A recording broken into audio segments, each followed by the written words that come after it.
કાપોદ્રા તથા અન્ય police station વિસ્તારમાંથી ચોરી કરેલ 3 વાહનો સાથે 2 આરોપીઓને પકડી પાડતી Kapodra surveillance team police inspector MB અવસુરા સાહેબ તથા પોલીસ ઇન્સ્પેક્ટર MR સોલંકી સાહેબ નાઓએ હાલમાં વધી રહેલ વાહન ચોરીના ગુનાઓ અટકાવવા તથા દાખલ થયેલ અનડિટેક્ટ વાહન ચોરીના ગુનાઓ શોધી કાઢવા surveillance police inspector AL Pandya સાહેબ તથા સર્વેલન્સ સ્ટાફને જરૂરી સૂચનાઓ તથા માર્ગદર્શન આપેલ।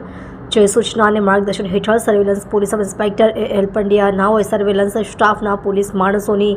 અલગ અલગ ટીમો બનાવી વાહન ચોરીના અનડિટેક્ટ ગુનાઓ શોધી કાઢવા વર્કઆઉટ કરતા હોય તે દરમિયાન સર્વેલન્સ સ્ટાફના ASI મિલનભાઈ પ્રવીણભાઈ તથા પોલીસ કોન્સ્ટેબલ વિપુલસિંહ પાંચાભાઈ તથા પોલીસ કોન્સ્ટેબલ જય શૈલેષભાઈ નાઓને તેમના અંગત અને વિશ્વાસુ બાતમીદાર મારફતે મળેલ સંયુક્ત બાતમી હકીકતના આધારે કાપોદ્રા પોલીસ સ્ટેશન વિસ્તારમાંથી ચોરી થયેલ ઓટો રિક્ષાની સાથે કાપોદ્રા નાના વરાછા ઢાળ પાસેથી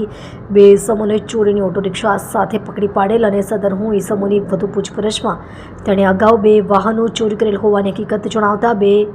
જે આધારે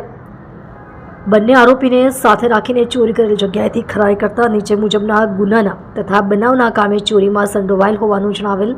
જે કુલ્લે 3 વાહન ચોરીનો ગુનો બનાવ ભેદ ઉકેલી આ ગુનામાં સંડોવાયેલ આરોપીઓ અલ્પેશભાઈ જેશાભાઈ મેર ઉંમર વર્ષ 26 ધંધો હીરા મજૂરી રહે ગાયત્રી સોસાયટી ધીરુભાઈના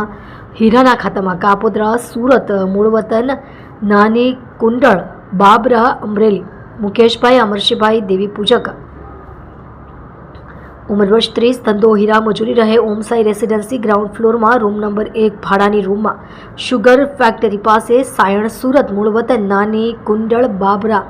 અમરેલી નાને પકડી પાડી પ્રશંસનીય કામગીરી કરેલ છે।